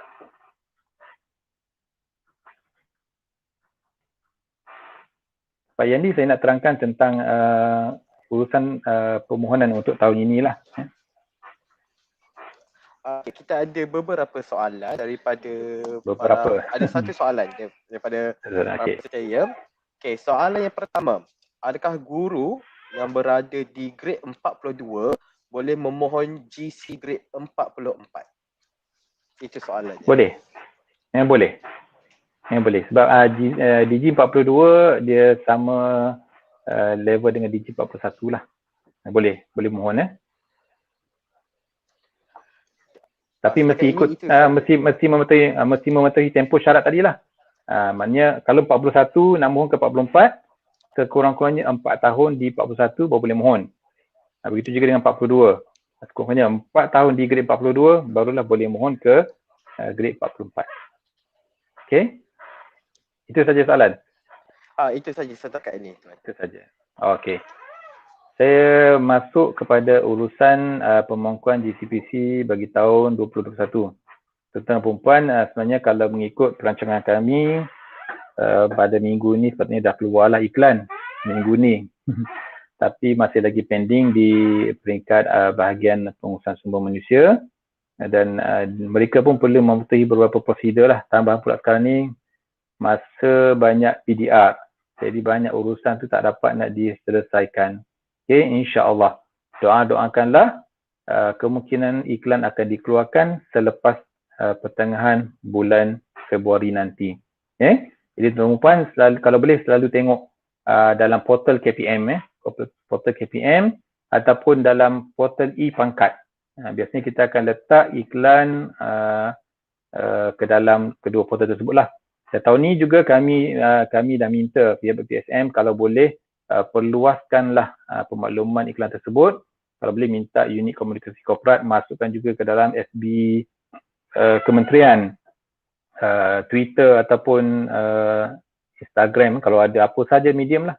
Ada juga kalau boleh crawler dalam TV kan, semasa buletin utama masukkan pemakluman tentang urusan ini supaya perempuan dapat makluman. Okey, sebab sekarang ni pun dah ramai dah sebenarnya yang bertanya telefon ke kami di sini kan, bila iklan akan keluar, Jadi saya maklumkan di sini, insya-Allah selepas pertengahan bulan Februari nantilah. Okey, tunggu kelulusan daripada pihak BPSM. Okey, insya-Allah. Okey, next slide. Okey, perkara yang tuan-tuan perlu tahu dalam usaha pemangkuan permohonan GCPC tahun 2021 ini, pertama sekali iklan lah. Okey, tunggu iklan keluar baru boleh mohon. Iklan tak keluar tak boleh mohon kan. Once iklan dah keluar, biasanya kita akan buka tempoh iklan ini dalam tempoh sebulan. Dalam tempoh sebulan. Sekarang ni makluman agak pantas kan, kalau pukul 12 di-upload dalam website, biasanya 12-1 minit dah ada yang call lah tanya bagaimana nak mohon kan. Okey, kalau boleh baca terlebih dahulu iklan. Baca dengan teliti kandungan iklan tersebut. Ni ada ni 12 dia orang upload, 12-1 minit dah ada telefon urus dia. Bagaimana nak mohon? Baca pun belum lagi. Okey, baca terlebih dahulu. Yang kedua, borang permohonan GCPC 2021. Jangan guna borang tahun lepas. Okey, guna borang yang terkini 2021. Okey, download borang tersebut. Borang tersebut adalah dalam format Microsoft Excel. Okey, sekali tak boleh nak tunjuk borang tu macam mana sebab bahan tu kalau saya guna laptop saya boleh kongsikan bahan tersebut kan. Kita boleh nak tunjuk. Tuan-tuan boleh tengoklah borang nanti bila dah di-upload nanti. Okey, kita ada beberapa sheet dalam borang tersebut, kita Excel kan, bawah tu kan. Ada muka depan, ada maklumat peribadi, maklumat perkhidmatan, maklumat akademik, pengalaman. Okey, tuan-tuan, dekat muka depan tu kita bagi arahan yang jelas. Tuan-tuan, apa yang tuan-tuan perlu buat. Ataupun dalam iklan tersebut, tuan-tuan boleh tengok dalam lampiran B1, kata saya B1, penyediaan dokumen permohonan GCPC. Bagaimana tuan-tuan nak sediakan dokumen tersebut. Ikut betul-betul arahan dia tu. Okey, borang apa perlu diisi, maklumat peribadi isi dengan lengkap. Okey, maklumat pasangan pun kena isi. Orang tanya apa kaitan pula pasangan saya untuk mohon ni kan. Okey, sebab permohonan GC ini melibatkan kenaikan pangkat. Jadi tapisan keutuhan SPRM dia akan selidik sehingga kepada pasangan kita jugalah. Okey, untuk permohonan GC ini. Maklumat perkhidmatan tolong isi dengan betul. Sebab ada kadang-kadang ni dia isi borang ni dia main ingat-ingat je. Bila tarikh lantikan 1 Januari kot. Okey, 1 Januari 2003 contohnya. Okey, dia tak refer kepada surat yang sebenarnya. Okey, sebab itulah ada dalam permohonan-permohonan sebelum ni kita tengok kan, lantikan dia 1 Januari 2003. Pengesahan dia 1 Januari 2001. Ke belakang pula, dia sah dulu baru lantik. Ni dia tak tengok betul-betul. Ada yang dia lantik 2018, dia tulis lantik tahun 2014.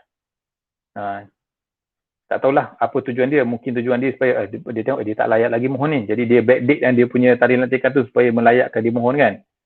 Kalau ada kes-kes macam tu, memang kita akan kenakan tindakan lah. Sebab bila kita tengok tuan-tuan layak dinilai. Bila pergi ke lapangan tengok-tengok tak layak. Kita dah buang masa, dah buang duit. Sebab peruntukan kami agak terhad untuk penilaian tahun ni. Tambahan pula dalam keadaan sekarang ni kan, kita tak tahu lagi berapa bajet yang kita ada untuk buat penilaian. Jadi tuan-tuan dan puan, isi maklumat dengan merujuk kepada dokumen yang sebenarnya. Okay, kalau lantikan tuan-tuan dan puan, rujuk pada surat SPP. Tengok surat lantikan tuan-tuan dan puan. Begitu juga dengan kenaikan pangkat, kenaikan grade. Rujuk surat daripada lembaga kenaikan lembaga LKPPP, lembaga kenaikan pangkat perkhidmatan pelajaran. Rujuk surat yang dikeluarkan oleh mereka. Jangan main ingat-ingat lupa, tak boleh. Rujuk surat tersebut. Panduan untuk penyediaan dokumen ini, tuan-tuan dan puan, kami dah terangkan step by step apa tuan-tuan perlu buat. Cetak, hanya borang cetak saja. Saya tak boleh nak tunjuk kat sini. Itu yang agak susah tu. Tapi siapa yang pernah memohon tu, dia tahulah kan. Ada satu tab sheet tu, borang cetak. Cetak borang tersebut.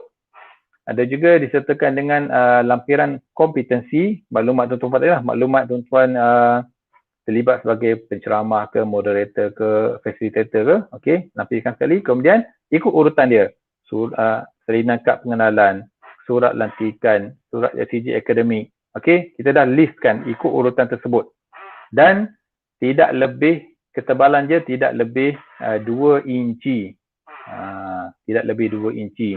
Dan kami pun sebenarnya dalam borang tersebut kami dah limitkan lah. Dah limitkan. Contohnya sumbangan tuan-tuan dan puan peringkat antarabangsa contohnya kan. Sebagai penceramah lah katakanlah. Kita limitkan 10 je. Kalau ada 20, letak 10 yang terbaik. Tak perlu nak tambah sampai 20. 10 sahaja. Sebab tu tuan-tuan kita dah boleh fikir dah tu. Kenapa minta 10? Maknanya pada segi scoring kami pun takkan lebih daripada itulah. Mungkin kita perlukan 5, 2, 3, tak kan. Tapi kita minta 10. Senaraikan yang terbaik sahaja. Dan sertakan sekali dokumen sokongan. Kalau tuan-tuan boleh sebagai pemeriksa kertas contohnya kan, lampirkan surat salinan, surat lantikan tuan-tuan sebagai pemeriksa. Tuan-tuan perempuan bentang kertas dalam seminar peringkat antarabangsa, sertakan salinan CJ sebagai bukti.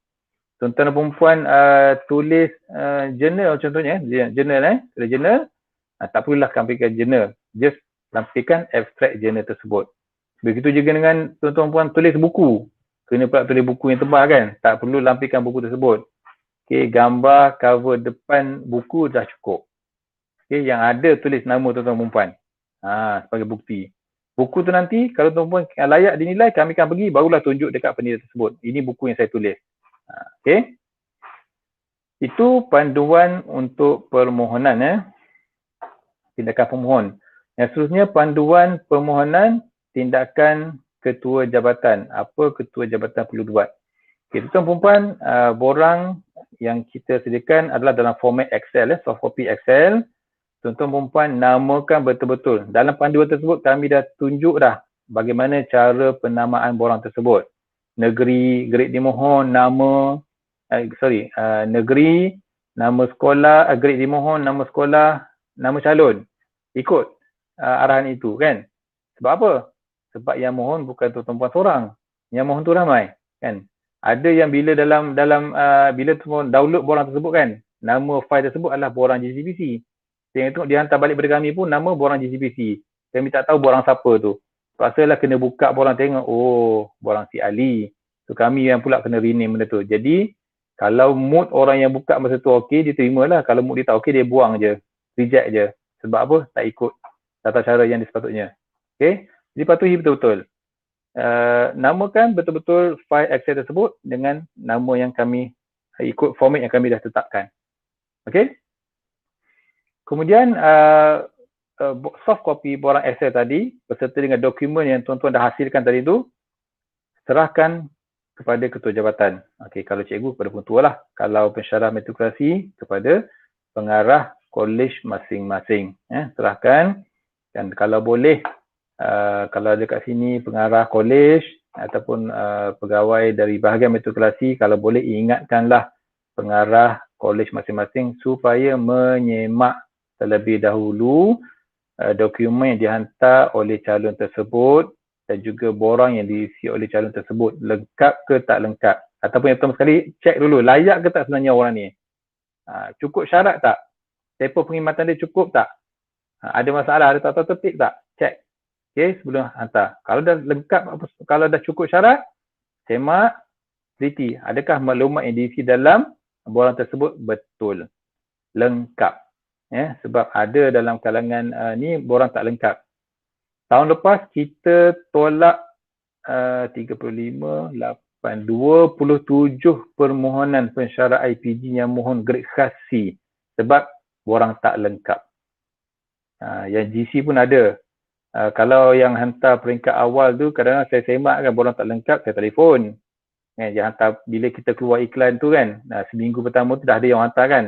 Kami pun masih lagi nak download pun sikit-sikit kan, tengok borang cikgu ni tak lengkap ni, kita telefon. Cikgu borang tak lengkap, boleh tak hantar semula? Dia akan hantar semula. Tapi kalau last ni trend kita cikgu-cikgu ni tunggu last minute, 2 hari nak tutup, itu barulah sibuk nak hantar. Masa tu kan bertalu-talu masuk. Masa tu memang kami tak sempat nak semak lah. Kami cuma download. Jadi bila kami proses borang tersebut yang mana tak lengkap, memang kita akan reject. Okay. Jadi tengok betul-betul borang, isi, pastikan maklumat yang berkaitan yang penting tu diisi. Diisi dengan betul. Okay. Ketua jabatan, borang dah lengkap semua. Okay. Boleh type komen ataupun ulasan permohonan calon tersebut dalam Excel tersebut. Tak perlu cetak, tak perlu cetak borang kosong tulis tangan. Okay, ada ketua jabatan dia beritahu nanti cikgu-cikgu baca dia punya komen tu kan. Mana ada mungkin dia tak berapa nak sokong permohonan tersebut kan. Dia kata takut calon-calon tu baca komen tu. Sebenarnya bila permohonan tersebut dah dihantar kepada ketua jabatan, dia tak akan balik semula pada calon. Itu sepatutnya proses yang kami buat, tak sepatutnya. Okay, dah sampai ketua jabatan, buat ulasan tentang calon, kemudian cetak ulasan tersebut, kemudian tanda tangan, cop, scan dalam format PDF. Ingat scan dalam format PDF. Ada juga kadang-kadang yang malas kan, dia snap gambar macam tu je, sengit lah apa semua kan. Saya kena nak baca pun susah. Okay, scan cantik-cantik dalam format PDF. Namakan file tersebut sama macam nama file Excel tu tadi. Sebiji sama. Tak apalah nak letak ni nombor 1, nombor 2, tak perlu. Namakan sebiji nama file Excel tadi dengan file PDF tadi. Okey. Dah hantar apa semua? Kemudian bolehlah emailkan kepada urus dia. Cuma pada tahun ini sebenarnya kami nak cuba laksanakan kena emailkan sekali dengan surat lantikan tuan-tuan perempuan bagi pemohon 41 ke 44, emailkan sekali surat salinan surat lantikan. Okay, bagi pemohon grade 44, pemohon 48 dan juga ke atas, emailkan sekali salinan surat kenaikan pangkat ke grade semasa.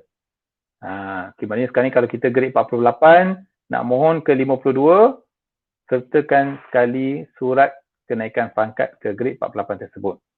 Kita nak tengok tarikh betul tak yang diisi dalam borang dengan salinan borang tersebut, salinan surat tersebut.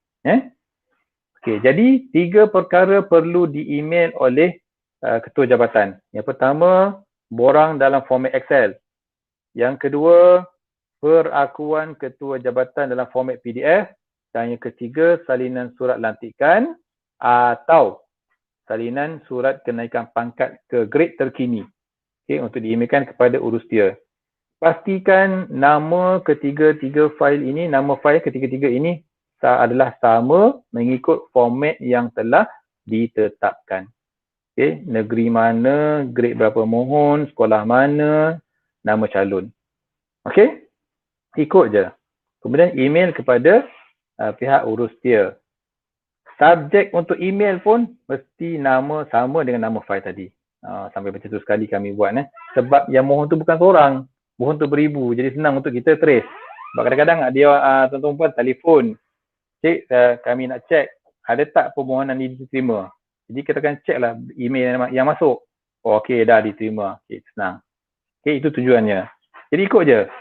Nama, tajuk email, nama fail Excel, nama fail perakuan ketua jabatan dan nama fail bagi salinan surat lantikan dan juga kenaikan pangkat sama keempat-empat ini. Pastikan tuan-tuan perempuan. Okey. Dah dihantar. Okey, kami akan proses lah. Kami akan proses berulang tuan-tuan perempuan. Sekiranya tuan-tuan perempuan melepasi syarat, kami akan pergi ke saringan yang kedua. Kami akan nilai maklumat sumbangan tuan-tuan perempuan yang tuan-tuan isi dalam borang tersebut. Okey, dan kami akan bagikan skor. Okey, dan kami ada satu cut off point. Okey, sekiranya tuan-tuan perempuan lepas cut off point tersebut, barulah penilai kami akan telefon untuk tetapkan bila akan dinilai. InsyaAllah, kalau ikut perancangan kami, penilaian pada tahun ini bermula pada Jun hingga Julai lah, 2 bulan lah. Cuma dari segi pelaksanaan tu kita tak tahu lagi macam mana. Okay, mungkin kalau dah terpaksa, katakanlah PKP ini berterusan, mungkin kita akan laksanakan penilaian secara online. Mungkin itu nanti penilai akan kontak tuan-tuan lah, macam mana cara nak buat tu. Kena hantar dokumen tadi ke pejabat jemaah nazir negeri ke, atau macam mana ke, itu nanti kami akan tentukan kemudian lah. Itu kami punya plan lah, tengok macam mana. Tengok pada keadaan Kalau tak, kita akan turun buat penilaian macam biasa. Okay, kalau online, kelas pun kita akan tengok kelas secara online lah. Mungkin ada yang tanya, kalau kelas online, adakah masih lagi mengikut standard 4 tu? Padahal standard 4 tu ada aspek-aspek yang mungkin tak boleh nak dilaksanakan. Contohnya susun atur murid, contohnya kan, macam nak buat kan. Itu tuan-tuan perempuan tak perlu risau, insyaAllah. Kami ada bagaimana mekanisme untuk menilai PDP secara online. InsyaAllah, benda itu tak lari daripada yang standard 4 tu tadi. Takkan lari. Kalau ada pun mungkin berbezaan sedikit. Cuma itu kami akan alert. Mungkin dari segi wajaran markah tu akan sedikit berbeza berbanding dengan yang kebiasaannya. Okey. Yang seterusnya, format penyediaan bahan pembentangan B3. Okey. Untuk penyediaan bahan pembentangan, tuan-tuan ingat, semua calon perlu membentangkan ataupun perlu membuat pembentangan berkenaan tajuk-tajuk yang telah ditetapkan. Okey, dalam iklan tu nanti tuan-tuan rujuk. Lampiran B1, penyediaan dokumen permohonan. Lampiran B2, panduan permohonan.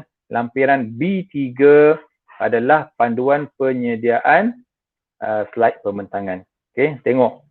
Tuan-tuan puan nak buat drama ke, buat video ke, okay, ada, kita beritahu. Okay, apa yang perlu dibentangkan ke, tak perlulah nak cerita tentang apa yang kita dah buat, tak, ada tajuk-tajuk dia. Okay, dan juga dalam iklan tu nanti akan ada FAQ. Okay, sebelum tuan-tuan dan perempuan, telefon kami di sini.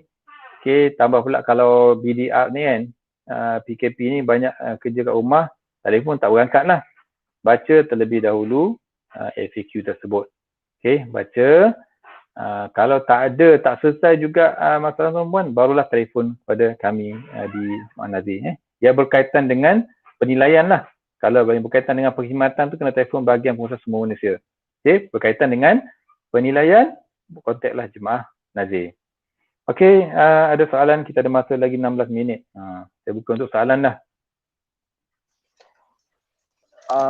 Okey, ada soalan. Okey, bagaimana dengan tingkatan 6 ya? Adakah core curriculum juga akan dinilai seperti mana guru-guru di sekolah? Bagi guru tingkatan 6. Guru tingkatan 6. Okey, yang tu nanti kami akan rujuk balik kepada pihak bahagian pengurusan sekolah harian. Adakah guru-guru tingkatan 6 di kolej tingkatan 6 lah. Okey. Kalau sekiranya mereka memang langsung tidak ada penglibatan dalam co-curriculum, maknanya tak ada handle co-curriculum untuk murid-murid, maka kita tak akan nilai lah. Tapi kalau sekiranya mereka terlibat, kita akan nilai juga.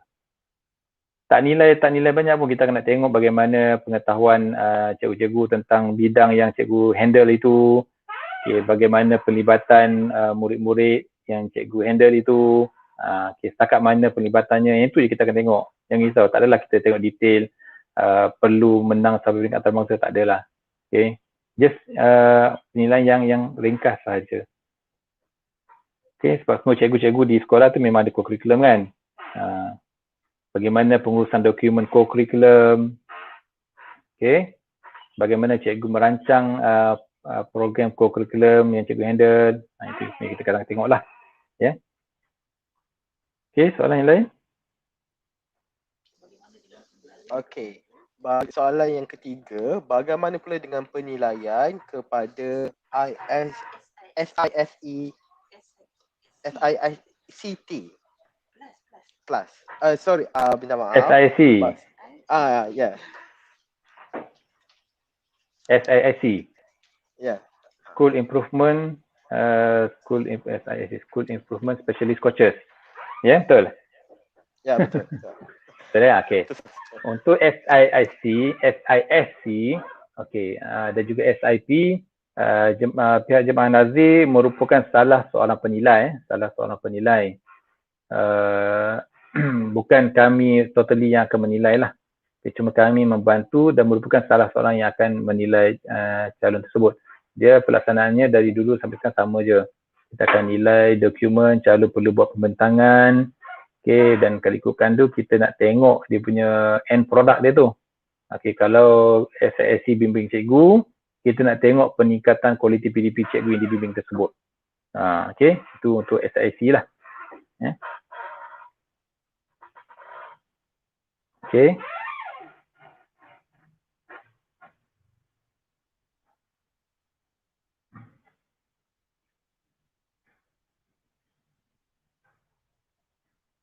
Tak dengar Cik Zerul. Okey, minta maaf. Okey, sesi soal jawab setakat ini sudah tamat. Okey, kerana masa pun tak mengizinkan. Okey, terima kasih saya ucapkan kepada Encik Wan Muhammad Sidki bin Wan Abdul Ghaffar di atas taklimat yang telah disampaikan sebesar saja tadi. Okey, ada beberapa perkara yang penting yang saya dapat rumuskan daripada taklimat yang telah diberikan oleh Tuan. Terutamanya Cik Zerul, boleh tak Ya. sebelum tu? Saya lupa nak ada sedikit pesanan lah sedikit pesanan kepada calon-calon yang ingin memohon guru cemerlang ini.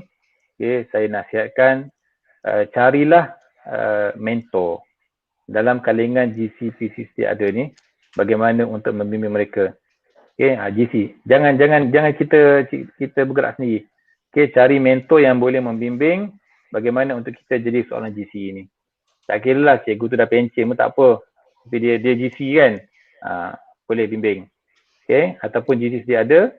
Kalau pesara metrik pun tak ada dalam kalangan pesara metrik, boleh cari dalam kalangan GC di sekolah sebagai mentor mereka. Okay, dan GC sedia ada. Kalau ada dalam ni, saya nasihatkanlah jadilah mentor, janganlah kedekut, bimbing rakan-rakan yang lain. GC cari krum GC yang lain bawah mereka. Okay, itu saja Cik Zerul. Okey, terima kasih sekali lagi saya ucapkan kepada Encik Wan Muhammad Sidki. Okey, hadirin yang dihormati sekalian, selesai sudah taklimat persediaan permohonan guru cemerlang pegawai perkhidmatan pendidikan tahun 2021. Semoga semua peserta dapat memanfaatkan ilmu yang telah diperolehi di dalam seminar ini dan berkongsi dengan rakan-rakan yang tidak dapat turut serta dalam program ini. Terima kasih sekali lagi saya ucapkan kepada kedua-dua panel kita pada petang ini, iaitu Encik Wan Muhammad Sidki dan juga Puan Aini Anissa di atas kesudian mereka untuk bersama-sama berkongsi ilmu dan juga maklumat berkaitan permohonan kepada laluan guru cemerlang. Okey, untuk makluman hadirin sekalian, link kehadiran SPL KPM dan juga borang penilaian akan disertakan di ruangan komen sebentar sahaja lagi dan mohon para peserta untuk mengisi kedua-dua borang tersebut. Okey, sekian sahaja untuk kali ini. Mohon maaf dari saya sekiranya ada terkasar bahasa terlanjur bicara sepanjang mengendalikan majlis sebentar tadi. Sesungguhnya yang terbaik itu datangnya daripada Allah, yang terkurang itu adalah kelemahan saya. Sekian, Assalamualaikum dan selamat sejahtera.